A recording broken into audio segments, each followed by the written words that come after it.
তিমি মাছ, নীল জাতীয় তিমি, যে তিমিগুলি খুব কম পাওয়া যায় মহাসমুদ্রে এগুলি থাকে, এক একটা নীল তিমির ওজন 5000 টন পর্যন্ত হতে পারে। এর যে বাচ্চা হয় সে বাচ্চা দুধ খায়। তিনি হচ্ছে স্তন্যপায়ী প্রাণী। যে বাচ্চা হইল যেদিন হয় সেদিন থেকেই বাচ্চার 50 থেকে 60 মণ দুধ লাগে। কে খাওয়ায়? সুবহানাল্লাহ। দুনিয়ার কোন গভর্নমেন্ট খাওয়ায় না। দুনিয়ায় স্থলভাগে পিঁপড়া থেকে শুরু করে হাতি পর্যন্ত, ছোট্ট চেলা পোকা থেকে শুরু করে সাপ, বড় বড় পাইথন পর্যন্ত, টোনাটুনি পাখি থেকে শুরু করে ঈগল পর্যন্ত, নদীর ভিতরে চেলাপুলি থেকে শুরু করে তিমি মাছ পর্যন্ত অসংখ্য প্রাণী সকাল বেলায় খালি পেটে জঙ্গল থেকে, গর্তের মধ্য থেকে, বাসা থেকে, পানির মধ্য থেকে যার যার আস্তানা ছেড়ে আহারের অনুসন্ধানে শত সহস্র কোটি প্রাণী সব যার যার ক্ষুধার পেট নিয়ে বেরিয়ে যায়। আল্লাহ রাব্বুল আলামিন বলেন, সন্ধ্যা হতে না হতে সবগুলির পেট ভরাইয়া যার যার বাসায় আমি ভিড়াইয়া দেই। ইন্নাল্লাহা হুয়া রাজ্জাকু যুল কুওয়াতিল মাতিন। খেতে দেওয়ার মালিক কে? সেই আল্লাহর এই গুণকে, এই গুণাবলীকে বিশ্বাস করতে হবে। খেতে দেওয়ার মালিক তিনি কেবলমাত্র। সন্তান হয় না, দেওয়ার মালিক কে? বলেন জোরে। হাসাবার মালিক কে? কাঁদাবার মালিক কে? সুখ দেওয়ার মালিক কে? দুঃখ থেকে উদ্ধার করার মালিক কে? হায়াতের মালিক কে? মওতের মালিক কে?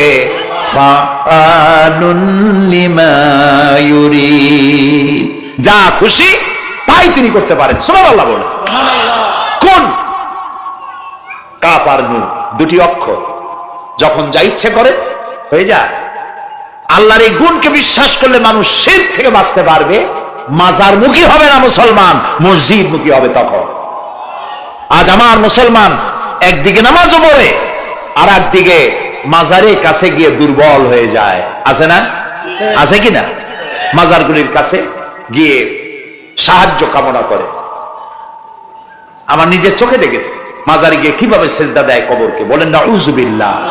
আল্লাহ ছাড়া কাউকে রুকু সেজদা করা যায় না। যা চাবার আল্লাহর কাছে চাইতে হবে। ওয়াইজা সালতা ফাসআলিল্লাহ ওয়াইজা ইসতাআনতা ফাসতাইন বিল্লাহ। যা কিছু চাওয়ার আল্লাহর কাছে চাও, যা কিছু বলার আল্লাহকে বলো। সব কিছু করার মালিক তিনি। সুবহানাল্লাহ বলেন। এই জন্য মাজারের সাথে মুসলমানদের সম্পর্ক হবে না, মুসলমানদের সম্পর্ক হবে মসজিদের সাথে। কিসের সাথে? বলেন জোরে।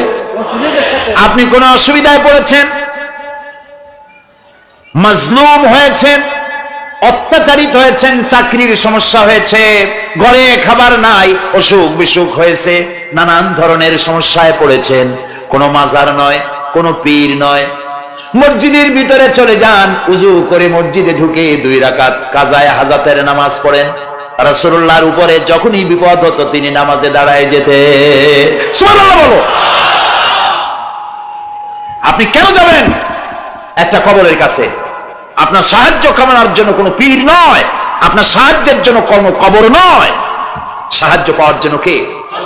আল্লাহ চান আপনার ঈমানটা খালেস হোক। আল্লাহ তাআলা এটা বরদাস্ত করতে পারেন না যে মানুষ কারো কাছে গিয়া আরেকজনের কাছে গিয়ে নথি স্বীকার করুক। আল্লাহ সহ্য করেন না। ইন্না শিরকা লাযুলমুন আযীম। শিরক হচ্ছে মসলার জুলম, অত্যাচার। আল্লাহ সব থেকে অপছন্দ করেন কোন গুনাহ? বলেন শিরক। আল্লাহ সহ্যই করেন না। কেন করেন না? একটা যুক্তিতে আসে।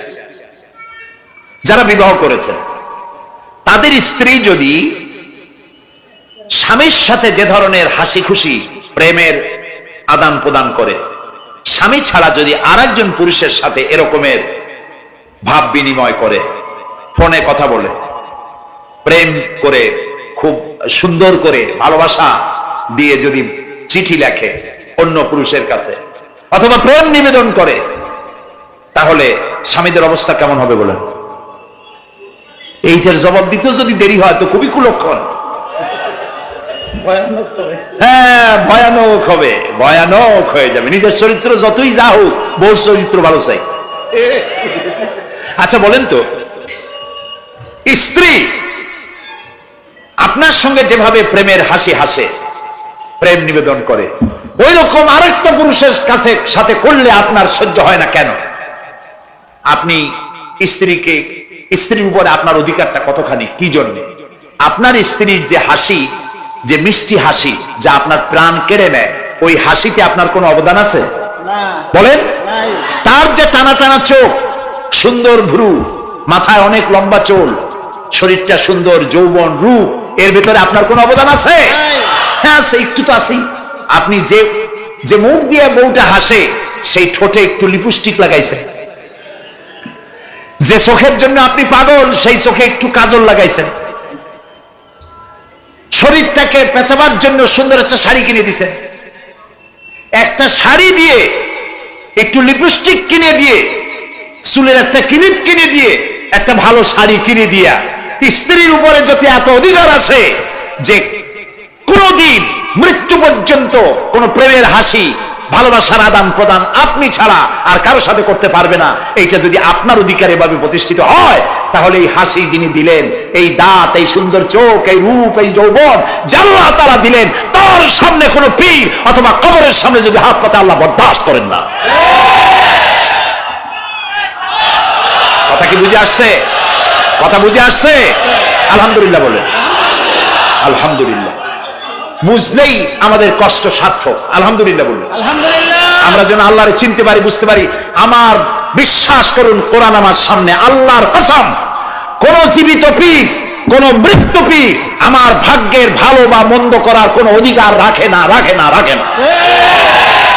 কোন পীর ফু দিয়ে আমার ভাগ্যকে ভালো বানাই দিতে পারবে না, পারবে না, এবং আমার একটা চুলও বাঁকাও করতে পারবে না। খাইরিহি ওয়া শাররিহি মিনাল্লাহি তাআলা। আমার ভালো, আমার মন্দ করার একমাত্র মালিককে। এক আঙ্গুল আকাশের দিকে উঁচু করে চিৎকার দিয়ে বলুন, কে? আবার বলেন, আবার বলেন, আবার বলুন। আল্লাহ কবুল করুন, বলেন আমিন।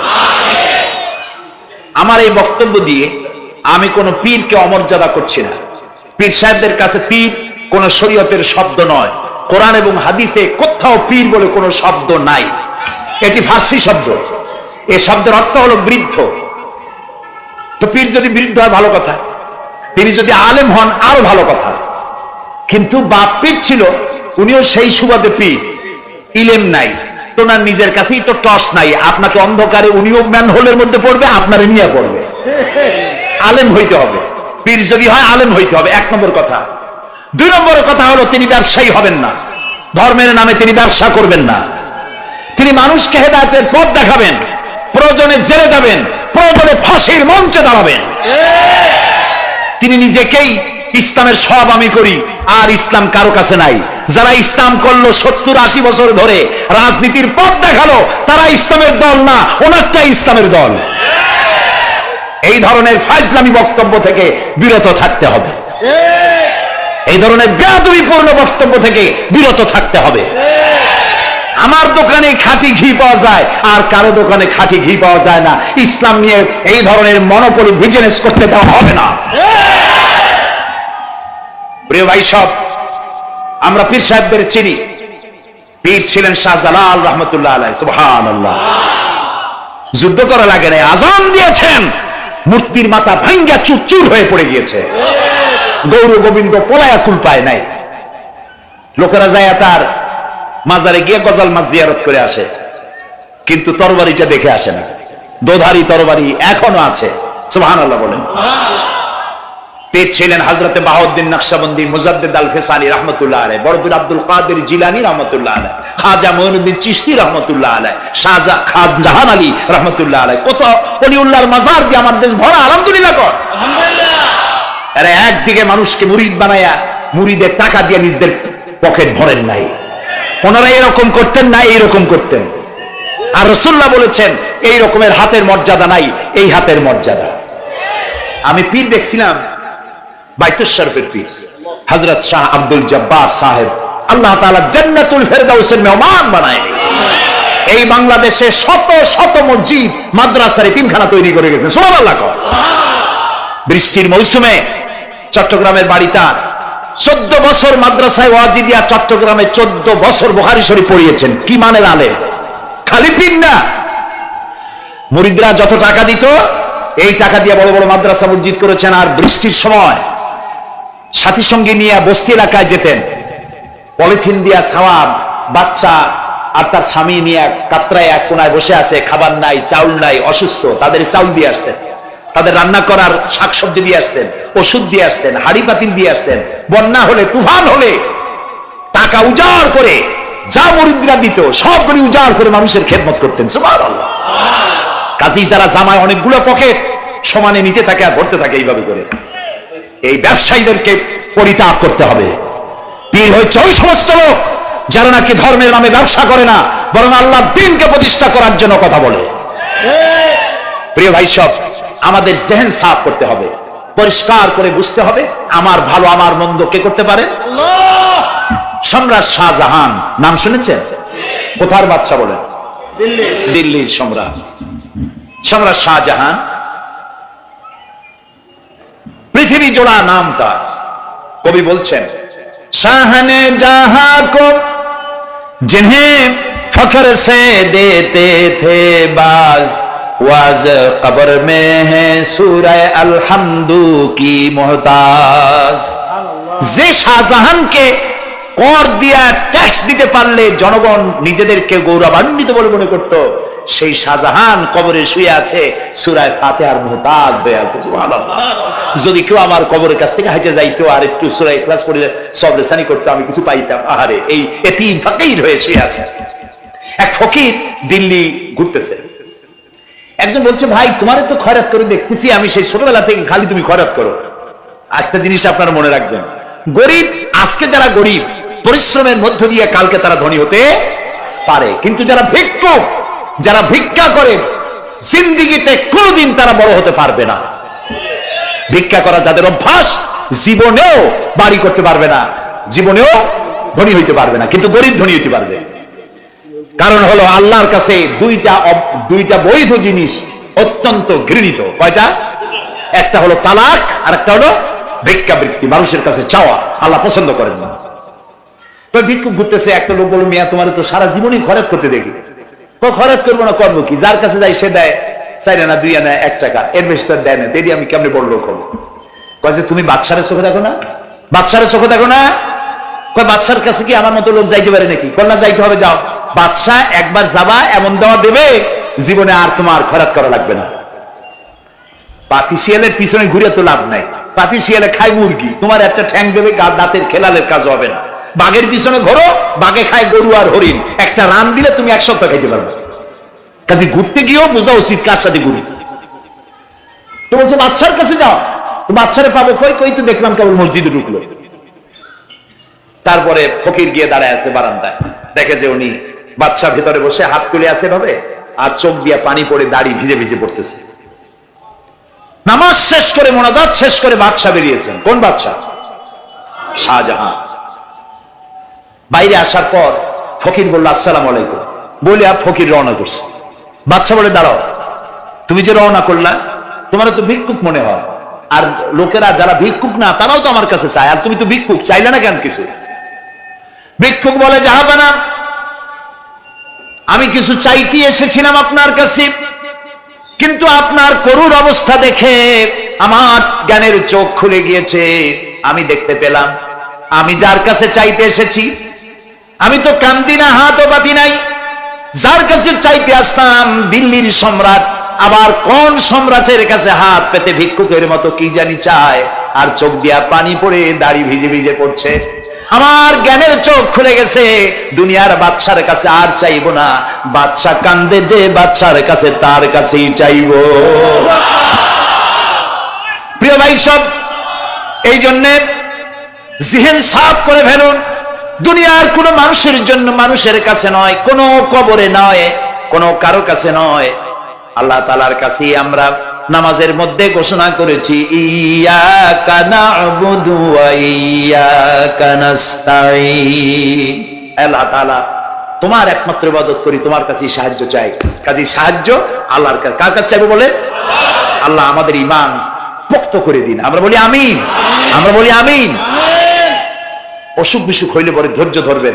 অনেক মানুষ আছে জ্বর হইলে কয় যে এত নামাজ পড়ি খালি জ্বর আমারই হয়, এত রোজা রাখি ভালো ভালো কাম করি আমার ছেলের অসুখ মোটে সারি, এই জাতীয় কথা বলবেন না। মুমিনের পায়ে যদি কাঁটাও ফোটে সওয়াব থেকে খালি নাই, ধৈর্য ধরতে হবে। কাঁটা ফুটছে বলেন ইন্না লিল্লাহ। আজাবান লিল মুমিন, মুমিনের জন্য বড়ই আশ্চর্য ব্যাপার, বিপদ হইলেও শুকর আদায় করে আর সুখে থাকলেও শুকর আদায় করে, সুবহানাল্লাহ বিহামদিহি। বিপদ আসলে সে বলে ইন্না লিল্লাহি, বলেন ইন্না লিল্লাহি ওয়া ইন্না ইলাইহি রাজিউন। আর যখন শান্তি আসে বলে আলহামদুলিল্লাহ। দুই অবস্থায় তার জন্য নিয়ামত আল্লাহর তরফ থেকে সে পায়, আলহামদুলিল্লাহ। প্রিয় ভাই সব, তো আল্লাহর উপর ঈমান আনার জন্য কয়টা শর্ত বলছি না? এই যে প্যাচ লেগে গেছে, কয় যে তিনটা। আল্লাহর উপর ঈমান আনার জন্য শর্ত কয়টা? চারটা। চারটা বলছি কয়টা? দুইটা। আরেকটা হচ্ছে আল্লাহর কুদরত এ বিশ্বাস করা। আল্লাহর কুদরত মানে শক্তি। আল্লাহর কিছু বিশ্বাস করবেন বলেন জোরে? শক্তি। আকাশ এবং জমিনের শক্তিশালী কে? কিন্তু আমার দেশের জনগণ, কিছু কিছু রাজনীতিবিদরা বলে জনগণই নাকি সকল ক্ষমতার সকল শক্তির উৎস। কি পাগল! তুমি ক্ষমতার উৎস? নাকের মধ্যে ময়লার দাঁতে ছাতা, পেটের মধ্যে দুর্গন্ধ ভরা, ক্ষমতার উৎস? আশ্চর্য কথা। এই যে ক্ষমতার উৎস, হাজার হাজার লোক এখানে বসা, দুইটা ভাউয়া ব্যাংক যদি দুই কোণা দিয়ে ঢোকে, ভাউয়া ব্যাংক চেনেন? বিগ সাইজের ব্যাংক, দুইটা যদি দুই দিক দিয়ে ঢোকে লাফাইতে লাফাইতে, সামনে যারা আছে এমনি লাফাবে। অন্তত টঙ্গী তামিরুল মিল্লাত মাদ্রাসা ছাড়াইয়া তারপরে ফিরে তাকায় বলবে ভাই আমরা দৌড়াই কেন? ব্যাংকের সামনে অসহায়, বল্লা ভীমরুলের সামনে অসহায়, সাপের সামনে বিচ্ছুর সামনে অসহায়, তারা কয় সকল ক্ষমতার উৎস জনগণ। কপাল পোড়া! ক্ষমতার উৎস জনগণ নয়, এটা কোরআনের সাথে কন্ট্রাডিকশন হয়। এই কথায় আল্লাহ বলেছেন আন্নাল কুওয়াতা লিল্লাহি জামিয়া। সকল ক্ষমতার উৎস কে? চিল্লায় বলো ক্ষমতা কি দেখছেন? মাত্র 1.5 মিনিট। কয় মিনিট? মাত্র 1.5 মিনিট। আল্লাহ বলেছেন কোন, সাথে সাথে তামিলনাড়ু, মালয়েশিয়া, ইন্দোনেশিয়া, থাইল্যান্ড, মালদ্বীপ, শ্রীলঙ্কা 2 লক্ষ লোক শেষ, 1 লক্ষের খোঁজ নাই। সমুদ্রের পানি 33 ফিট উঁচু হয়ে এসছে। সুবহানাল্লাহ কই দিচ্ছে করে না? বিজ্ঞানীরা বলেছেন ভারত মহাসাগরের তলদেশে ফাটল ধরেছে, ওর কয়েক কিলোমিটার নিচে ভূমিকম্পের উৎপত্তি হয়েছে। ভারত মহাসাগরের পানি 3 হাত না 4 হাত, কত কিলোমিটার আল্লাহই জানে। এই কয়েক কিলোমিটার নিচে যে মাটি, সেই মাটিরও কয়েক কিলোমিটার নিচে ভূমিকম্পের উৎপত্তি। এখান থেকে ভূমির কম্পন হয়েছে, সেই ভূমিকম্পে সমস্ত মহাসাগরের মধ্যে, ভারত মহাসাগরের মধ্যে জলকম্পন শুরু হয়েছে। পানির কম্পন, মাটির কম্পন একসাথে। 33 ফিট উঁচা, মানে 4 তলা বিল্ডিং এর মতো উঁচু হয়ে আসছে পানি। 4 তলা পরিমাণ উঁচু হয়ে পানি চলে আসছে। বাড়ি গাড়ি সব কিছু খড় কুটার ন্যায় সব উড়িয়ে দিয়েছে। এগুলোর কপাল পোড়া নাস্তিক যেগুলি, তারা বলে প্রাকৃতিক দুর্যোগ। ওর বাপের মাথা। আচ্ছা প্রাকৃতিক দুর্যোগ, প্রকৃতি কি? কোন জন্তুর নাম? প্রকৃতি কোন জন্তু জানোয়ারের নাম? প্রকৃতি নিজে চলে না কেউ তাকে চালায়? কে চালায়? কপাল পোড়ারা তা বোঝে না। বিশ্ববিদ্যালয়ের শিক্ষক হয়েছে তো, আল্লাহ দিয়ে আসি কোথায়? তবে সব খারাপ না, ভালো আছে আলহামদুলিল্লাহ। কিছু আছে কপাল পোড়া, বিশেষ করে শান্তিনিকেতনে যারা পড়াশোনা করে আসে, সাহিত্য চর্চা করে, এই সাহিত্য চর্চা করতে করতে এক পর্যায়ে কপাল পুড়ে যায়, আল্লাহরে চিনতে পারে না। সব চেনে, আল্লাহরে চেনে না। আল্লাহ এখন চিনাইতেছে ভালো করে। প্রিয় ভাই সব, কমে আদ, কমে সামুদ, এগুলিকে আল্লাহ তারা ধ্বংস করেছে। কিয়ামতের আগে এই যে 7টা আকাশ, এই আকাশ সম্পর্কে অবিশ্বাসীরা তারা বলেছে আকাশ বলতে কিছুই নাই, এটা নাকি অনেক দূরে, তাই নীলা নীলে দেখা যায়। কি কপাল পোড়া চিন্তা করে, নীলা নীলা দেখা যায়। এই আকাশ মহাশূন্য, এই আকাশগুলিকে, আকাশ কয়টা কয়টা স্তর? 7টা। এগুলি কাতাইয়ে সিজিল্লিল কুতুব। কোরআনে কারিমে আল্লাহ তাআলা বলেছেন কিতাবের পৃষ্ঠার মতো কিয়ামতের আগে একটার পর একটা ঠাস ঠাস করে পড়বে, ভেঙে চুরে চুরমার হয়ে যাবে। ওয়াইদাল বিহারু ফুজ্জিরাত, আল্লাহ তাআলা বলছেন ইদাস সামাউ ফাতারাত ওয়াইদাল কাওয়াকিবু ইনতাসারাত ওয়াইদাল বিহারু ফুজ্জিরাত। আকাশের তারকাসমূহ বিক্ষিপ্ত হয়ে পড়বে। অসংখ্য তারকারাজি, বিশাল বিশাল তারকা বিক্ষিপ্ত হয়ে পড়বে। চন্দ্র সূর্য একটার সাথে আরেকটা ধাক্কা লেগে চাঁদ আর সূর্য আলো হারিয়ে ফেলবে, একাকার হয়ে যাবে। পাহাড়গুলো উঁচু করে আল্লাহ তাআলা জমিনের উপরে আছাড় মারবেন, কালিহিল মানফুস, তুলার মতো উড়ে চলে যাবে। সুবহানাল্লাহ বলবা না? কত বড় শক্তি আল্লাহ পাকের। ওয়াইদাল বিহারু ফুজ্জিরাত, সমুদ্র সমূহ বিদীর্ণ হয়ে যাবে। সমুদ্রে যত পানি আছে সমস্ত পানিগুলি নিঃশোষিত হয়ে যাবে মাটির তলায়, এবং সেখানে অগ্নি উৎপত্তি হবে। কোরআনে কারিমে আল্লাহ বলে দিয়েছেন গোটা সমুদ্রগুলিতে আগুন জ্বলতে থাকবে। এগুলি কিয়ামতের আলামত। আল্লাহ পাকের অফুরন্ত মেহেরবানি। এই যে কানের কাজ দিয়ে গুলিটা চলে গেছে, কানে লাগে নাই, বাড়ির কাছ থেকে কিয়ামত হয়ে গেল, বাংলাদেশে আল্লাহ বাঁচাই দিলেন। সুবহানাল্লাহ বলো, আলহামদুলিল্লাহ বলে। আমাদের প্রতিবেশী দেশগুলিতে যেভাবে আঘাত লাগছে, ওর 1000 ভাগের 1 ভাগের আঘাত কয়েক সেকেন্ড যদি বাংলাদেশে হতো, আমাদের সব অপরিকল্পিত শহর, রাজুক পারমিশন দিয়েছে 3 তলার, করা হয়েছে 7 তলা। এইভাবে অপরিকল্পিত যত বিল্ডিং আছে এগুলি পচা সিমেন্ট দিয়ে, পচা ইট দিয়ে তৈরি করা হয়েছে। 2-3 সেকেন্ডের ভূমিকম্প যথেষ্ট এই শহর লন্ডভন্ড করে দেওয়া। অসংখ্য মানুষ মারা যাবে, অসংখ্য বাড়ি ঘর শেষ হয়ে যাবে। এদেরকে রেস্কিউ করার মতো মডার্ন ইকুইপমেন্টস গভর্নমেন্টের কাছে নাই। এজন্য আল্লাহর কাছে সেজদা দিয়া গুনার তওবা করতে হবে, আল্লাহ আমাদের মাফ করে দাও, আমার এই গরিব দেশটাকে কিয়ামত পর্যন্ত এই গজব থেকে বাঁচাও। প্রিয় ভাই সব, আল্লাহ তাআলার ক্ষমতার ওয়াজ আমি আজ করতে পারবো না, অনেক লম্বা হয়ে যাবে, কারণ আমাকে 3টা পুঁজির কথা তো কমসে কম বলতেই হবে, অল্প করে হলেও। শুনবেন তো? আল্লাহ তৌফিক দিক, বলেন আমিন। আল্লাহ তাআলার ক্ষমতায় বিশ্বাস করা, তার প্রচন্ড ক্ষমতা, যা খুশি তাই বলেন করতে পারেন। মরাকে জিন্দা, জিন্দাকে মারতে পারেন, মরুভূমিতে ফুল ফুটাতে পারেন। সুবহানাল্লাহ, যা খুশি তাই করতে পারেন। এই শক্তি সহকারে আল্লাহকে বিশ্বাস করতে হবে। 4 নম্বরে আল্লাহর হুকুম এবং হাকাম, আদেশ নিষেধ। আমি আল্লাহরে বিশ্বাস করি, এই কথার কোনো দাম নাই যদি তার আদেশ না মানি। এই কথার কোনো দাম নাই যদি তার নিষেধকে আমি আমার জীবনে প্রত্যাহার না করে চলতে পারি। মুসলমান বলে দাবি করার কোনো মূল্য নাই। একদিকে নামাজ পড়ি, আর একদিকে ওজনে কম দেয়, খাদ্যে ভেজাল দেয়, বেপরদা করি, মিথ্যা কথা বলা হয়, ওজনে কম দেয়, খাদ্যে ভেজাল দেয়, জমিনের আইল ঠালে আমানতের খেয়ানত করে। আল্লাহর হুকুম মানা হলো না, রাসূলের আদেশ মানা হলো না।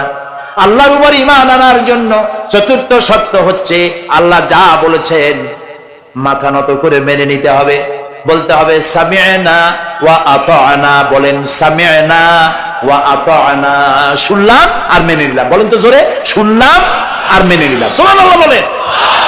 মুমিনেরা এই প্রশ্নই করবে না মদ হারাম কেন, মুমিনেরা এই প্রশ্নই করবে না জুয়া হারাম কেন, মুমিনেরা এই প্রশ্নই করবে না জিনা হারাম কেন। একটাই জবাব, মদ হারাম কেন? আল্লাহ হারাম করেছেন তাই হারাম। জিনা হারাম কেন? আমার আল্লাহ হারাম করেছেন তাই হারাম। জুয়া হারাম কেন? আমার আল্লাহ হারাম করেছেন তাই হারাম। কোন যুক্তি নাই। যুক্তির, আল্লাহর নিষিদ্ধ জিনিসে যুক্তি তালাশ করে কেবলমাত্র শয়তান। আল্লাহর আদেশ নিষেধের যুক্তি তালাশ করে কে? শয়তান। মুমিনের কাজ হলো সামি'না, বলেন, ওয়া আতা'না, শুনলাম আর মানলাম, বাস, শেষ কথা, খালাস। এই গেল 4টি শর্ত পুরো হয়ে গেল। এই 4টি শর্ত যদি পূরণ করতে পারি তাহলে আল্লাহরে বিশ্বাস করছি এটা প্রমাণিত হবে, এটা জাস্টিফাই হবে, এটা সত্যতা প্রমাণ হবে যদি আল্লাহ হুকুম মতো। 1 নম্বরে হলো, আমি আবার কথাটা প্যাকেট করে দিই যাতে করে আপনারা বাড়ি নিয়ে যাইতে পারেন। আল্লাহর উপরে ঈমান এনেছি, এই কথাটাকে কমপ্লিট করার জন্য শর্ত কয়টা? 4টা। 1 নম্বরে আল্লাহর অস্তিত্বে বিশ্বাস, বলেন আল্লাহর অস্তিত্বে বিশ্বাস। 2 নম্বরে আল্লাহর গুণাবলীতে বিশ্বাস। 3 নম্বরে আল্লাহর ক্ষমতায় বিশ্বাস। 4 নম্বরে আল্লাহর আদেশ এবং নিষেধে বিশ্বাস, মান্য করে চলা। আল্লাহ যেন এই তৌফিক আমাদের দেয়, বলেন আমিন। আল্লাহ রাব্বুল আলামিন দুনিয়ায় শান্তি, আখিরাতে জাহান্নাম থেকে মুক্তি দেওয়ার জন্য আল্লাহ পাক আমাদেরকে একটা ব্যবসার কথা বলেছেন। ওই ব্যবসায় পুঁজি কয়টা? বলেন। 3টা পুঁজি। বলছি কয়টা? দেখেন যে কেমনি প্যাঁচ লাগে। বলছি মাত্র একটা, সে একটা ডাল বার করছি 4টা। এবার আসেন মূল পয়েন্টে। এবার দ্বিতীয় পয়েন্ট, রাসূলের প্রতি ঈমান। আমরা তো রাসূলের প্রতি ঈমান আনছি কিনা বলেন? রাসূলের প্রতি ঈমান এনেছি। আমাদের এই ঈমান যথেষ্ট নয়, কারণ আমাদের ঈমান হলো রবিউল আউয়াল মাসে ঈমান তাজা হয়, ঠিক না? ঠিক না? রবিউল আউয়াল মাস যখন আসে, ব্যানারটা নাই, শামিয়ানাটা নাই, রাস্তাগুলিতে ফ্ল্যাগ লাগাই আর আলোক সজ্জা করি। মন্ত্রীরা আসেন, নেতারা আসেন, সিরাতুন নবী মাহফিলে দাঁড়ায় বলেন নবীর আদর্শ অনুসরণ করা ছাড়া উপায় নাই। অথচ ওনার পা থেকে শুরু করে মাথা পর্যন্ত নবীর আদর্শ নাই। আবার এই নেতা রামকৃষ্ণ মিশনে, রামকৃষ্ণ পরমহংসদেব তার মঞ্চে গিয়ে বলেন রামকৃষ্ণের নীতির ছাড়া বিকল্প কিছুই নেই। আবার গৌতম বুদ্ধের জন্মবার্ষিকী উদযাপনের জন্য সেখানে গিয়ে বলেন গৌতম বুদ্ধের অহিংস নীতি অনুসরণ করা ছাড়া জাতির জগন্নাথ হওয়ার আর কোন পথ নেই। যেখানে যায় সেই জায়গার বুড়ি ধরে। রবিউল আউয়াল মাস আসতে পারে, আলোকসজ্জা করে ইয়া নবী সালামু আলাইকা, ইয়া রাসূল সালামু আলাইকা। এরপরে গরম গরম জিলাপি রাসূলুল্লাহকে বুঝায় দেওয়া হলো, হে রাসূল আপনি তাকিয়ে দেখেন কত মহব্বত আপনারে করি। আপনার মহব্বতের জন্য আমাদের শহরের কোন মিষ্টির দোকানে আর মিষ্টি নাই, সব আমরা খাইয়া শেষ করছি। এই হলো মহব্বত। এই মহব্বতে এই ঈমানে কাজ হবে না। এই ঈমানে বলে কাজ হবে না। কোন ঈমানে কাজ হবে? রাসূলের প্রতি ঈমানের অর্থ কি? এর অর্থ হচ্ছে নবী করিম সাল্লাল্লাহু আলাইহি ওয়াসাল্লাম আমাদের রাসূল, আমাদের নেতা। আমাদের রাসূল আমাদের নেতা, আমরা তার উম্মত, তার অনুসারী। অনুসারীর কাজ কি? নেতার পূর্ণাঙ্গ অনুসরণ করণ, রাসূলুল্লাহর আনুগত্য করতে হবে। এটা কে বলেছেন? আল্লাহ রাব্বুল আলামিন সূরা আলে ইমরানের মধ্যে বলেছেন কুল ইন কুনতুম তুহিব্বুনাল্লাহ ফাত্তাবিউনি ইউহিব্বুকুমুল্লাহ ওয়া ইয়াগফির লাকুম যুনুবাকুম আল্লাহু গফুরুর রহিম। হে নবী আপনি বলুন, তোমরা যদি আল্লাহকে ভালোবাসো তাহলে তোমার কাজ হচ্ছে, তোমরা যদি আল্লাহকে ভালোবাসো তাহলে তোমরা আমার আনুগত্য করো, আমার অনুসরণ করো। কার? রাসূলের। বলেন কার? রাসূলের অনুসরণ যদি তোমরা করো, খেয়াল করে শুনতেছেন তো? আল্লাহ তাআলা বলছেন নবী আপনি বলেন তোমরা যদি আল্লাহকে ভালোবাসো, তোমাদের এই দাবি যদি সত্য হয় তাহলে আমার অনুসরণ করো, আমার আনুগত্য করো। আমার অনুসরণ, আমার আনুগত্য করলে পরে তোমাদেরকে আল্লাহ রাব্বুল আলামিন ভালোবাসবেন এবং তোমাদের তামাম জিন্দেগীর সমস্ত গুনাহ খাতা আল্লাহ তাআলা মাফ করে দিবে। আমরা কি গুনাহ মাফ করাইতে চাই? বলেন চাই? আসুন রাসূলের আনুগত্য করুন। রাসূলের আনুগত্য কিরকম? রাসূল যেভাবে মুছ কাটছেন আমরা সেইভাবে মুছ কাটবো। তিনি দাড়ি যেভাবে রাখছেন আমরা সেইভাবে রাখবো। তিনি চুল কাটছেন যেভাবে সেইভাবে করবো। তিনি পায়ের নখ, হাতের নখ যেভাবে কাটছেন সেইভাবে করব। তিনি যেভাবে বিবাহ করেছেন সেই সুন্নত অনুযায়ী বিবাহ, তিনি যেভাবে দেশ চালাইছেন সেইভাবে দেশ চালাবো। রাসূলের অনুসরণের অর্থ শুধু এই নয় যে তিনি যেভাবে সুরমা লাগাইছেন আমি ওইরকম সুরমা দেব, তিনি যেভাবে কদু খাইছে আমিও কদু খাবো, এইটা নয়। এটা নয়, শুধু রাসূলের আনুগত্য হবে মুরগির ফার্ম থেকে শুরু করে জাতিসংঘ পর্যন্ত, জীবনের সব ক্ষেত্রে। আর বিশ্বাস করতে হবে তিনি শেষ নবী, তারপরে আর কোন নবী আসবে।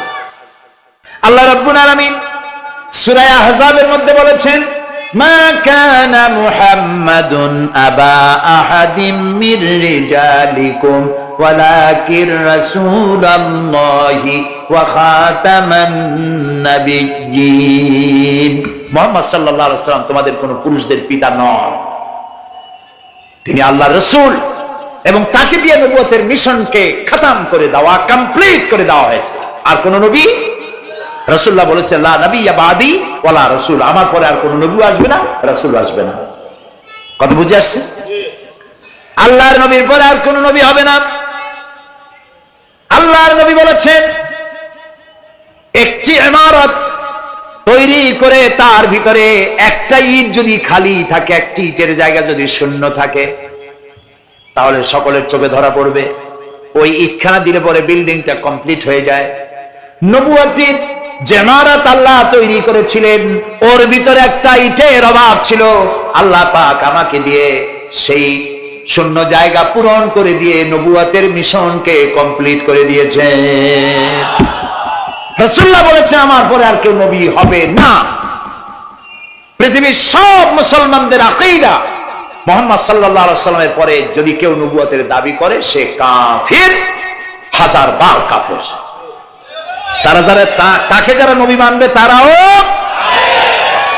রাসূলুল্লাহ বলেছেন আমার পরে 30 জন মিথ্যেবাদী নবুয়তের দাবি করবে।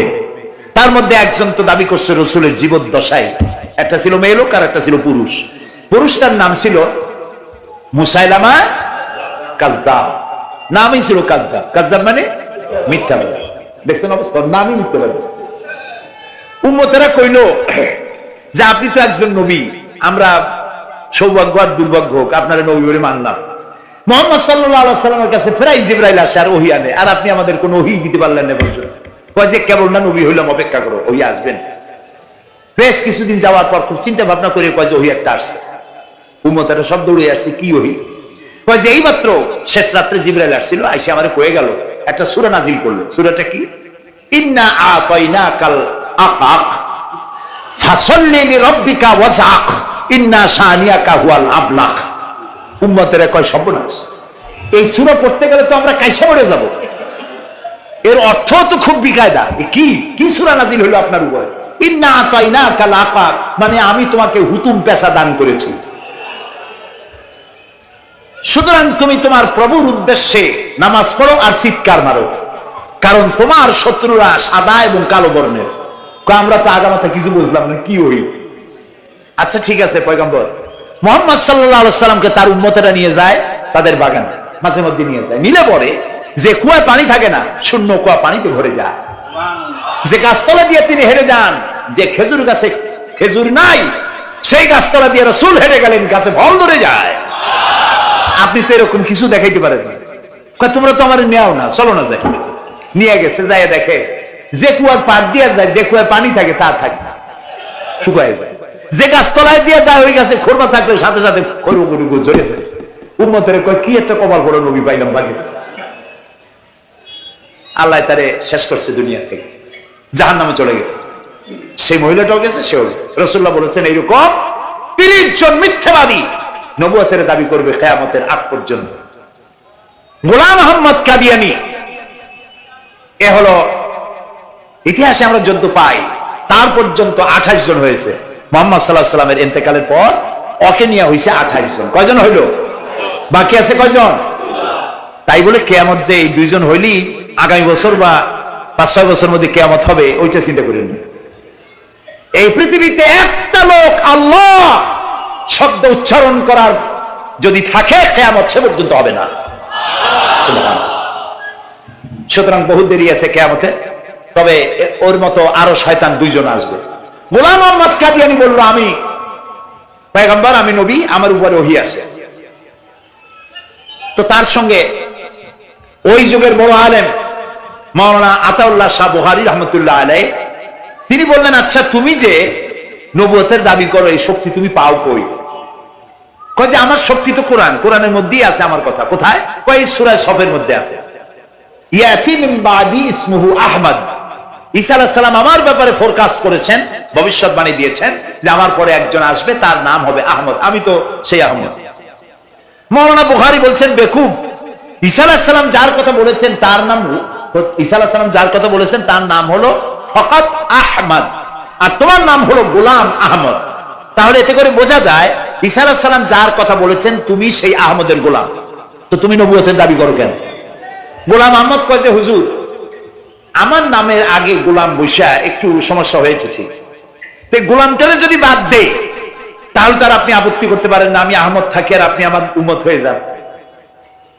আমি আমার কথা ঈসা আলাইহিস সালাম বলেছেন।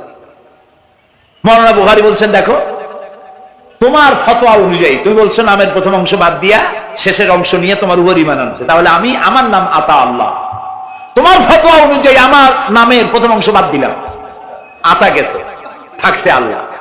আর আল্লাহ হয়ে বলছি তোর মতো গাধারে আমি নবুয়ত দেই নেই।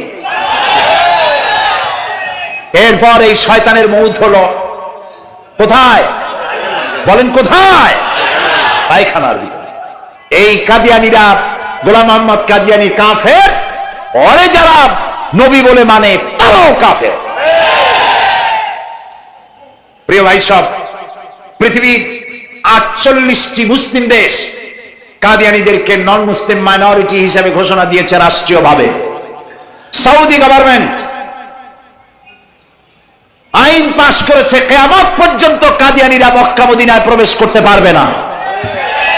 বিগত 100 বছরের ভিতরে কোন কাদিয়ানী মক্কা মদিনায় ঢুকতে পারে নাই।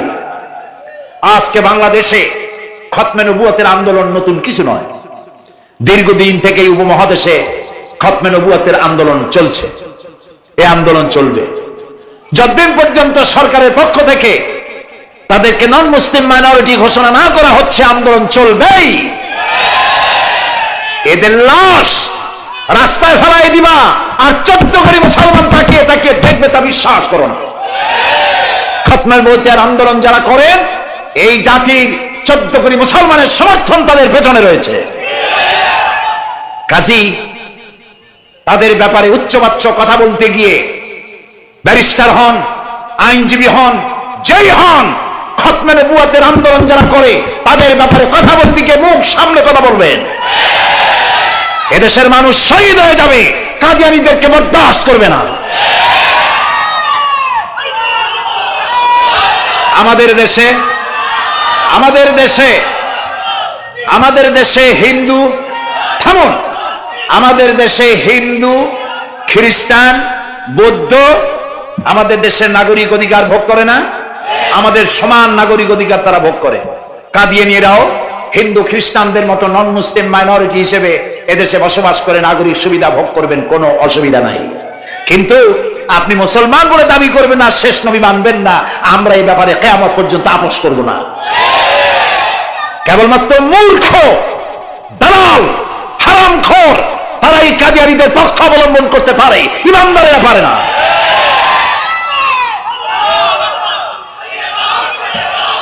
কাদিয়ানীরা যে সব মসজিদ তৈরি করে, এগুলি মসজিদ নয়, এগুলি উপাসনালয়। হিন্দুদের মন্দিরকে যেভাবে আমরা সম্মান করি, ওদের উপাসনালয়কে সম্মান করি। কিন্তু কাদিয়ানীরা যতদিন মুসলমান নামের পরিচয় দিতে থাকবেন, আমরা আমাদের অধিকার আদায়ের জন্য সুশৃঙ্খল ভাবে গণতান্ত্রিক পদ্ধতিতে আমরা এই অধিকার আদায়ের চেষ্টা করব। খতমে নবুয়তের আন্দোলন কোনো রাজনৈতিক আন্দোলন নয়, এটি আমাদের ইমানের আন্দোলন। যারা আন্দোলন করতেছেন তারা আমাদের ফরজে কিফায়ার দায়িত্ব পালন করছেন। প্রিয় ভাই সব, রাসূলের প্রতি ঈমান আনতে হলে এরকম ঈমান আনতে হবে, তারপরে আর কোন নবী আসবে না। তারপরে কথা হলো তাকে অনুসরণ করতে হবে পায়ের নখ কাটা থেকে শুরু করে মাথার চুল পর্যন্ত, জীবনের সব ক্ষেত্রে রাসূলের অনুসরণ করতে হবে। তিনি সেনাপতি ছিলেন, শ্রমিক ছিলেন, পিতা ছিলেন, নানা ছিলেন, স্বামী ছিলেন, ঠিক না? তিনি রাষ্ট্রপ্রধানও ছিলেন। আজকে যারা ধর্ম আর রাজনীতি আলাদা করেন তারা মুনাফিক, মুসলমান নয়, তারা কি মুনাফিক। এই জন্য আমাদেরকে মনে রাখতে হবে নবী করিম সাল্লাল্লাহু আলাইহি ওয়াসাল্লাম রাষ্ট্র পরিচালনা করেছেন। যারা ধর্ম আর রাজনীতি আলাদা করে তারা মুসলমান হিসেবে আল্লাহর কাছে পরিচিত হতে পারবেন না। প্রিয় ভাই সব, নবীজি মক্কা থেকে মদিনায় এলেন, মদিনায় এসে রাষ্ট্রপ্রধানের দায়িত্ব পালন করলেন। আজ তিনি রাষ্ট্রপ্রধান, কোরআন হলো সংবিধান, কোরআনের আইন চালু করে দিলেন। চুরি বন্ধ হলো, ডাকাতি বন্ধ হলো, জেনা ব্যভিচার বন্ধ হয়ে গেল, মানুষ দরজা খুলে ঘুমাবার সুযোগ পেল। সুবহানাল্লাহ, সুবহানাল্লাহ। নবী করিম সাল্লাল্লাহু আলাইহি ওয়াসাল্লাম একটি সুন্দর সুখী সমাজ পৃথিবীতে চালু করে গেলেন। আজ আমাদের ভাগ্য যদি খুলতে হয়, রাসূলের অনুসরণ করি আমাদেরকে রাষ্ট্র পরিচালনা করতে হবে। ইসলাম সন্ত্রাসকে প্রশ্রয় দেয় না, ঠিক না ভাই? আমাদেরকে যারা সন্ত্রাসী বলে, ওরাই তো সন্ত্রাসের দাদা, ওরা সন্ত্রাসের জন্মদাতা। আমাদেরকে সন্ত্রাসী বলো? আমি আমেরিকায় বক্তব্য করেছি, লন্ডনে বক্তব্য করেছি, আমি তাদেরকে বলছি তোমরা আমাদেরকে সন্ত্রাসী বলো? আমাদের দেশে যাইয়া দেখো, তোমাদের এখানে সমস্ত সুপার মার্কেট গুলি সব বন্ধ হয়ে যায় বেলা 4টায়, কোনো মার্কেট খোলা থাকে না। কেন খোলো না? তোমরা সিকিউরিটি দিতে পারবে না বলে খোলো না। চুরি হবে, ডাকাতি হবে, লুটপাট হবে, এই জন্য বিকেলই সব বন্ধ হয়ে যায়, রাতে কোনো দোকান খোলা থাকে না। যাও তো আমাদের দেশে, আমাদের তো সন্ত্রাসী বলো? গরিব দেশ। আমাদের দেশের বাবুরহাটে, নরসিংদীর কাছে বাবুরহাট, যেটাকে এই দেশের ম্যানচেস্টার বলা হয়, সারা রাত কোটি কোটি শত কোটি টাকার কাপড় চোপড় বেচা কিনা হয়, পুলিশের গন্ধ খুঁজে পাওয়া যায় না, সারা রাত বেচা কিনা হয়। গ্রামের বাজারগুলি যায় দেখেন, আমাদের দেশে যশোরে, খুলনায়, উত্তরবঙ্গে রাত 2টা 2:30 পর্যন্ত বেচা কিনা হয়, ঠিক না? এই যে আমাদের দেশে আল্লাহর মেহেরবানি, এবারে যে ঈদের সময় ঈদ আর পূজা একসাথে হইল, মুসলমান মেয়েরা, হিন্দু মেয়েরা সোনা দানা গলায় পরিয়া, হাতে পরিয়া, তারপরে বাজার ঘাট ঈদের কেনাকাটা, পূজার কেনাকাটা করছে, কোনো অসুবিধা হয় নাই, ঠিক না? আল্লাহর মেহেরবানি র্যাবে জি যা করার করছে। মক্কা শরীফে, মদিনা শরীফে দেখলাম লোকেরা হাত তুলে, বাংলাদেশি লোকেরা ওখানে যারা আছে, র্যাবের জন্য দোয়া করছে, আল্লাহ র্যাবের প্রতি তুমি রহমত নাজিল করো, আল্লাহ রহম করুন কোনা। আমি দেশের যতটা অসুবিধা হয়েছিল তার থেকে অনেক গুণ জ্ঞান হয়ে গেছে, আলহামদুলিল্লাহ, আলহামদুলিল্লাহ। প্রিয় ভাই সব, এই যে আল্লাহ রাব্বুল আলামিন মুসলমানদেরকে পৃথিবীর মধ্যে সব থেকে বেশি শান্তি প্রিয় করেছেন, কোন আলহামদুলিল্লাহ। তোমরা আমার মক্কা যাইয়া দেখো, মক্কা মদিনায় যাইয়া দেখো, আমাদের কেউ সন্ত্রাসী? মক্কা মদিনায় লক্ষ লক্ষ মানুষ এই যে সব চলে গেছে, এখন কোথায় গেছে? সারা পৃথিবী থেকে মানুষেরা এখন ছুটছে ছুটছে, পৌঁছে গেছে, আর পথে আছে, প্লেনে আছে, নদীতে আছে, গাড়িতে আছে। সুবহানাল্লাহ, লক্ষ লক্ষ মানুষ চলে গেছে, সবার একই ড্রেস, একই গন্তব্য, একই স্লোগান, লাব্বাইক আল্লাহুম্মা লাব্বাইক। সব মানুষ চলে গেল। আমি 96-তে যখন পার্লামেন্টে আসলাম, প্রথম পার্লামেন্টে এক বক্তৃতার ভেতরে আমি বলেছিলাম যে আমাদের দেশে নেতা নেত্রীরা উমরা করে, হজ করে। আচ্ছা, আপনারা যাইয়া দেখেন কি, করেন কি, আনেন কি? যাইয়া একটু তোয়াব করিয়া আসার সময় আতর আর পাথর, সুরমার খুরমা পকেট ভরে নিয়ে আসে, কিন্তু চোখে দেখেন না। আল্লাহ তাআলা বলছেন, আওয়ালাম ইয়ারাউ আন্না জাআলনা হারামান আমিনান। তোমরা কি দেখতে পাও না আমার এই হারামকে আমি কিভাবে নিরাপত্তার শহর বানিয়েছি? সুবহানাল্লাহ। রাত 2:30-3টার সময় চাঁদের মতো সুন্দরী যুবতী মেয়ে, একাকিনী, কোনো পুরুষ সঙ্গী ছাড়া, নিজের ডেরা, নিজের তাবু ফেলে কাবা শরীফের ভিতরে এসে গেল। লক্ষ লক্ষ পুরুষের মধ্য দিয়ে আল্লাহর ঘর তওয়াফ করলো, তাহাজ্জুদের নামাজ আদায় করলো, এরপরে দোয়া দুরূদ করে কান্নাকাটি করে মেয়ে লোকটি একাকী লক্ষ লক্ষ মানুষের মধ্য দিয়ে নিজের ঘরে ফিরে গেল। কোন পুরুষের একবার তার চেহারার দিকে নজর পড়েছে তো দ্বিতীয়বার তার রূপ উপভোগ করার মতো সাহস কারো মনের মধ্যে জাগে না। হাজার বছরের ইতিহাস, মক্কা থেকে, মদিনা থেকে, আরাফাত থেকে, মুজদালিফা থেকে, মিনা থেকে একটা নারী লাঞ্ছিতা হয়েছে, ধর্ষিতা হয়েছে, অপমানিত হয়েছে, এর ইতিহাস নয়। প্রিয় ভাই সব, প্রসঙ্গক্রমে এই টঙ্গী লক্ষ লক্ষ লোকেদের সমাবেশ হয়, আলহামদুলিল্লাহ বলে। হতেই পারে তাবলীগী জামাতের ভাইরা এখানে উপস্থিত হন, সারা দেশ থেকে, বিভিন্ন দেশ থেকেও লোকজন আসে, এক জায়গায় বসে আল্লাহ বিল্লাহ করে, মোনাজাত করে। এটা মনে আসতো তাই বলতেছি। কেউ কেউ এটাকে খুব বাড়াবাড়ি করে। সে বাড়াবাড়িটা হলো, কেউ কেউ বলেন আরাফাতের পরেই দ্বিতীয় এই সমাবেশ। এই বেয়াদবি শব্দটাকে উচ্চারণ করবেন না আল্লাহর হস্তে।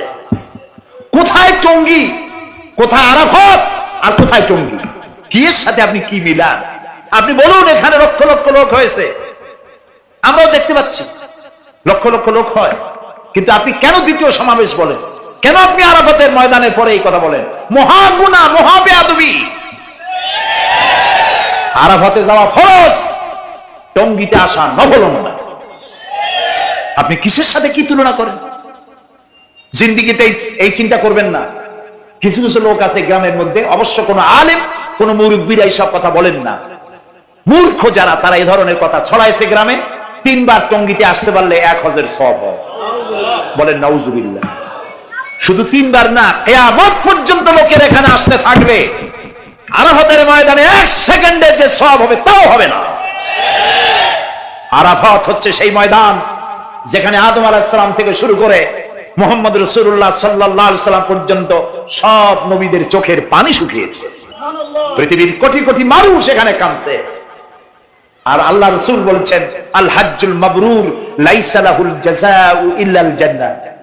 একটা কবুল হজের সওয়াব আল্লাহর কাছে বেহেশত দেওয়া ছাড়া কিছুই নেই। মান হাজ্জা লিল্লাহ ফালাম ইয়ারফুস ওয়ালাম ইয়াফসুক রাজা কায়াউমিন ওয়ালাদাতহু উম্মুহু, রাওয়াহুল বুখারী। বুখারী শরীফের হাদিস। রাসূলুল্লাহ বলছেন, আরাফাতের ময়দান থেকে হাজিরা যখন বেরিয়ে যায় সন্ধ্যায়, মা যেমন নিষ্পাপ সন্তান প্রসব করে, আরাফাত থেকে হাজিরা তেমন নিষ্পাপ হয়ে বেরিয়ে যায়। আল্লাহর রাস্তে আপনারা এই তুলনাটা কেউ করবেন না। বলবেন অনেক বড় সমাবেশ হয়েছে, লক্ষ লক্ষ লোক হয়েছে, বাস শেষ। এটা দ্বিতীয় সমাবেশ, আরাফাতের পরে এটা দ্বিতীয় স্থান অবলম্বন করেছে, এইসব বাজে কথা আর একদিনও বলবেন না। মহাবে আদমি যদি কেউ বলে থাকেন আস্তাগফিরুল্লাহ পড়ুন, বলেন আস্তাগফিরুল্লাহ। আল্লাহ সবাইকে ক্ষমা করুন, বলুন আমিন। এখানে আসতে দোয়া কবুল হবেই কোনো গ্যারান্টি নেই, কোনো গ্যারান্টি নাই। কিন্তু রাসূলুল্লাহ বলেছেন আরাফাতের ময়দানে দোয়া কবুল হয়। রাসূলুল্লাহ বলেছেন আল্লাহর ঘরের কাছে দাঁড়ায়া মুলতাজিমে দাঁড়ায়া এমন কোন দোয়া করি নাই যে আল্লাহ কবুল করেন নাই। কাজে এই সব চিন্তা করবেন না। প্রিয় ভাই, সব রাসূলের প্রতি ঈমান আনতে হলে রাসূলের জীবনকে জানতে হবে। রাসূলের জীবন আমরা অনেকেই জানি না। বাংলা ভাষায় বহু বইপত্র বেরিয়েছে রাসূলের জীবনী সংক্রান্ত। মেহেরবানি করে কিনবেন এবং পড়বেন। রাসূলের প্রতি ঈমানের অর্থ হলো রাসূলুল্লাহর পা থেকে শুরু করে মাথা পর্যন্ত সবটা আমল করা এবং তাকে মোহাব্বত করা। রাসূলকে কি করবো আমরা?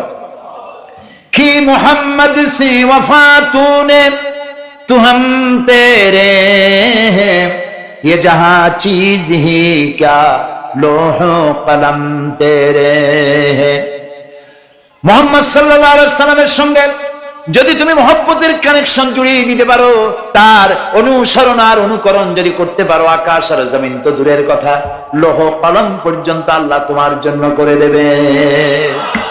নবী করিম সাল্লাল্লাহু আলাইহি ওয়াসাল্লামের উপর ঈমান আনার অর্থ হলো তার অনুসরণ অনুকরণ করা।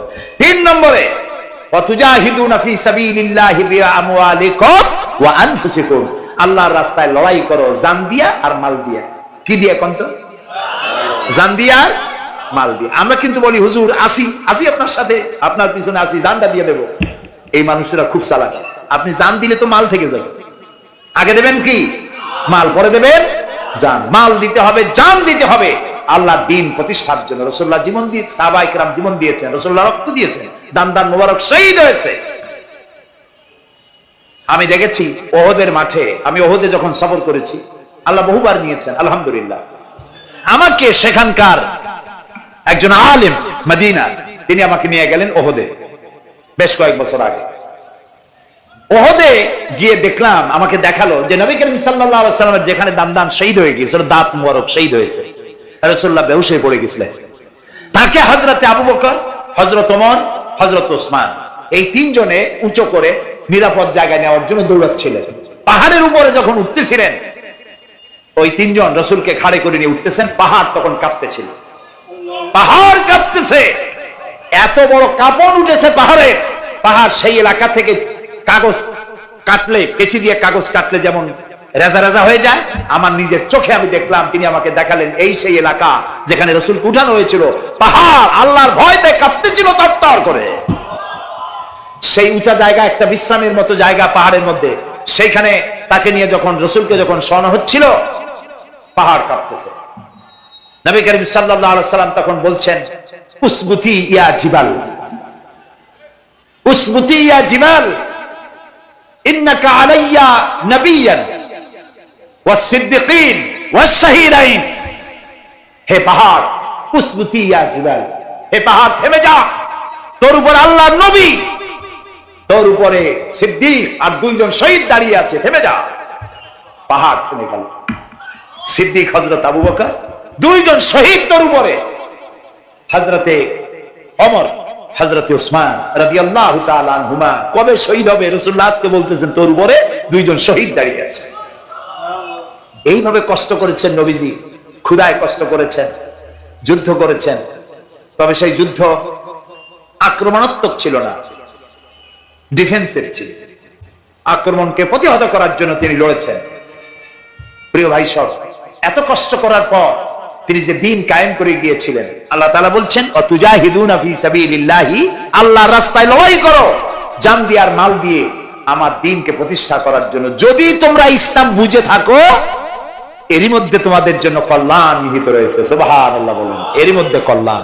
সুতরাং শুধু টুপি মাথায় দিয়ে নামাজ পড়লেই হবে না, নামাজও পড়তে হবে, আল্লাহর হুকুম আহকাম মানতে হবে, রোজাও রাখতে হবে, হজও করতে হবে, যাকাতও দিতে হবে, স্ত্রীকে পর্দায় রাখতে হবে, আমলে আখলাকে, সিরাতে সুরাতে, চলনে বলনে, ব্যবসায় বাণিজ্যে, বক্তৃতায়, রাজনীতি, অর্থনীতি, সমাজনীতি, সব জায়গায় আল্লাহ এবং রাসূলের পূর্ণাঙ্গ আনুগত্য করার নামই হলো মুসলমান হয়ে যাওয়া। সুবহানাল্লাহ।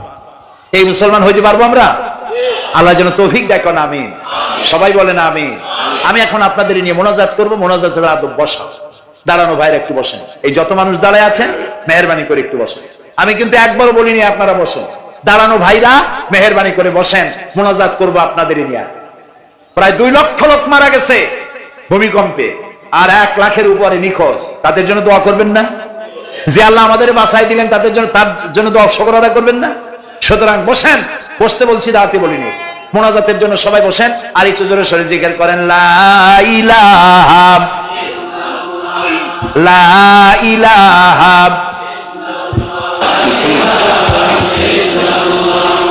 ঘামে শেষ হয়ে গেছে।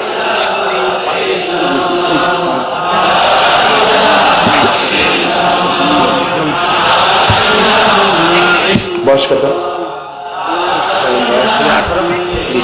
বাড়ি কোথায়?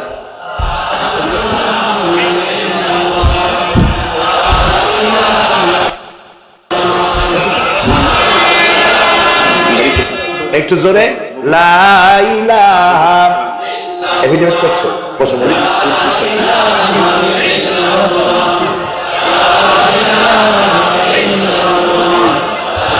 আচ্ছা, আমি তো মোনাজাতের কথা বলছি। মোনাজাত থুয়ে যদি কেউ হাঁটে তো এটা একটা বড় বদকিসমতির ব্যাপার। এত মানুষ একসাথে আল্লাহর কাছে মোনাজাতের লোক কিভাবে সামলায়, কেমনে হাঁটে? এক যুবক ইসলাম কবুল করার জন্য আসছে। সঙ্গীতই থাকো।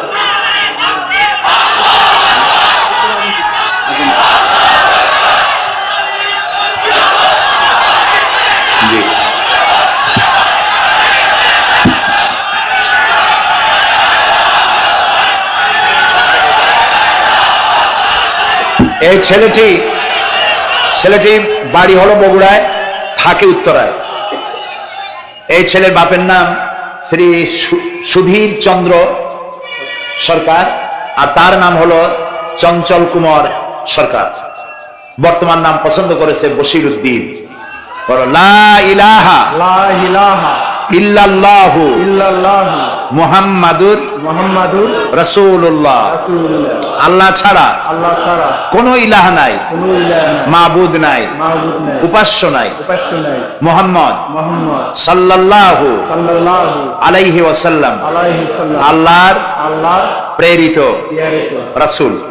আশহাদু আন লা ইলাহা ইল্লাল্লাহু ওয়াহদাহু লা শারীকা লাহু ওয়া আশহাদু আন্না মুহাম্মাদান আবদুহু ওয়া রাসূলুহু। আমি সাক্ষ্য দিচ্ছি আল্লাহ ছাড়া কোনো ইলাহ নাই, মাবুদ নাই, উপাস্য নাই।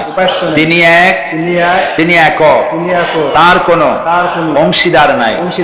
আমি আরো সাক্ষ্য দিচ্ছি মুহাম্মদ সাল্লাল্লাহু আলাইহি ওয়াসাল্লাম আল্লাহর বান্দা এবং তার প্রেরিত রাসূল। বলো আসসালামু আলাইকুম।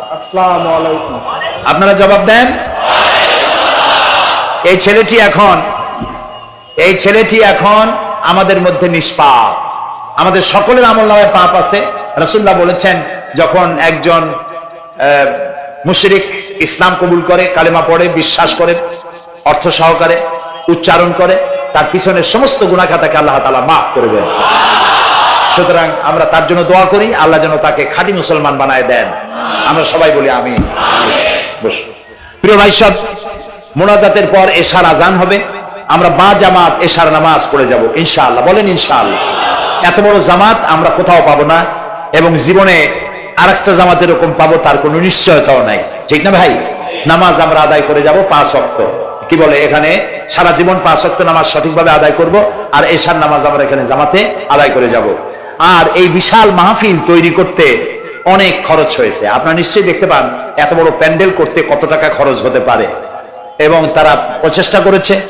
আপনারা এই লাইটিং, মাইকিং, প্যান্ডেল, স্টেজ, তারপরে পোস্টার, গেট ইত্যাদি তৈরি করতে বহু টাকা খরচ হয়েছে। আপনারা যাওয়ার সময় মেহেরবানি করে তাদেরকে চতুর্দিকে ড্রাম এবং চাদর নিয়ে লোকেরা দাঁড়িয়ে থাকবে, আপনারা আল্লাহর রাস্তায় তাদেরকে কিছু সহযোগিতা করে যাবেন। রাজি আছেন আপনারা? রাজি আছেন? আল্লাহ আপনাদেরকে তৌফিক দিন। মা বোনেরা যারা এসছেন, মা বোনদের জন্য আজকে তেমন কোনো কথা বলতে পারলাম না, তবে যা বলেছি নারী এবং পুরুষ সকলের জন্য সমভাবে প্রযোজ্য। আপনাদের জন্য একটু বেশি করতে হবে। এই রাসূলুল্লাহ বলেছেন, আল মারআতু ইজা সাল্লাত খামসাহা ওয়া সামাত শাহরাহা ওয়া আতাআত বালাহা ওয়া আহসানাত ফারজাহা।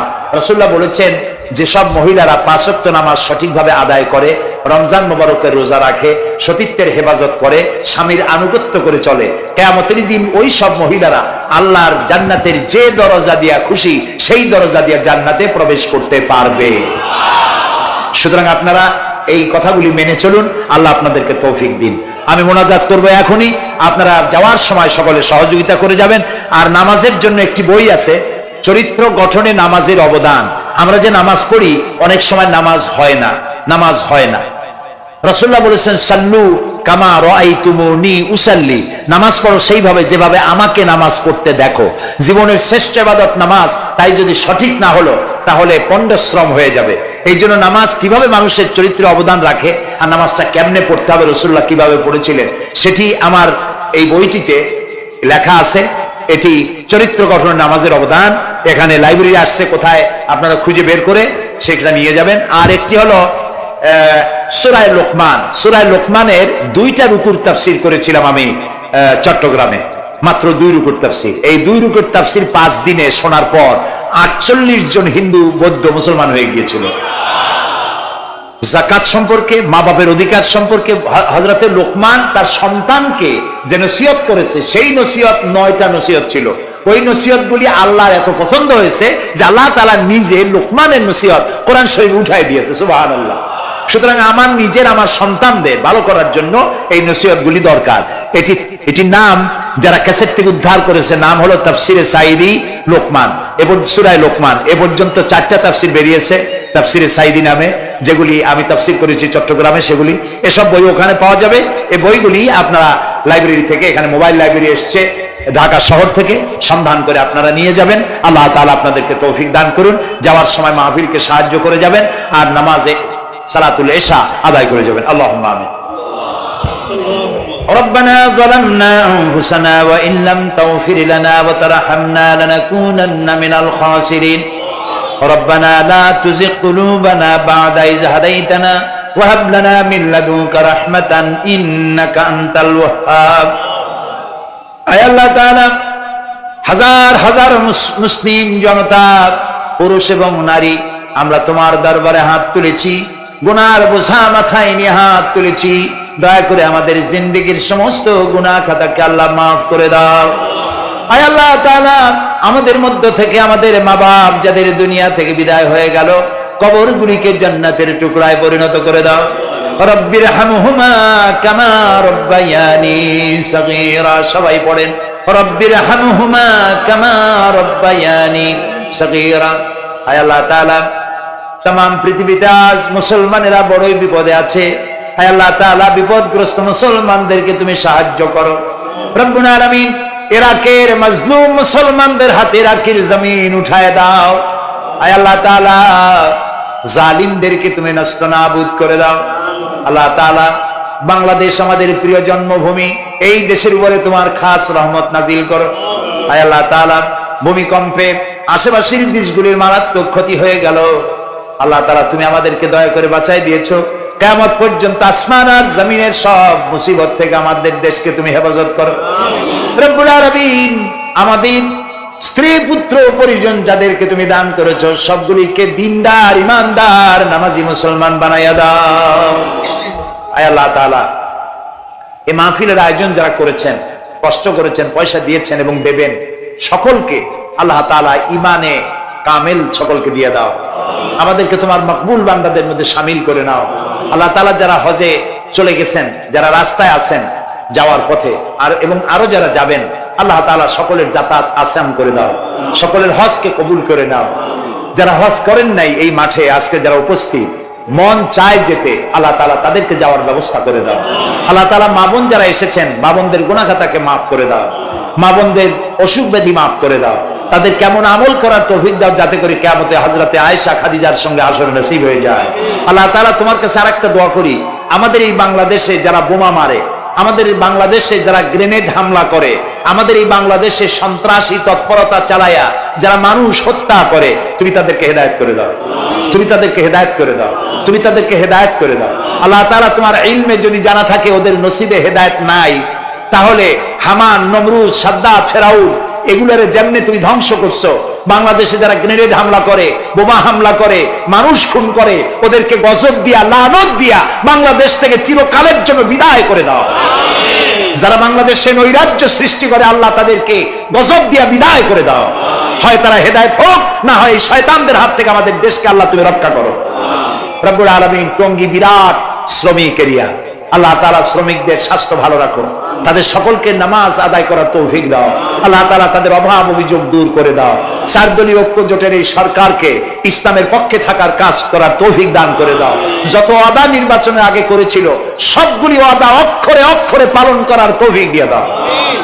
আমি কয়েক সেকেন্ড আপনাদের জন্য ছেড়ে দিলাম, মাথা নিচু করে চক্ষু বন্ধ করে যার যা চাওয়ার দরকার আল্লাহর কাছে চান। এই বিশাল মাহফিলে আল্লাহ তাআলা দোয়া কবুল করবেন ইনশাআল্লাহ।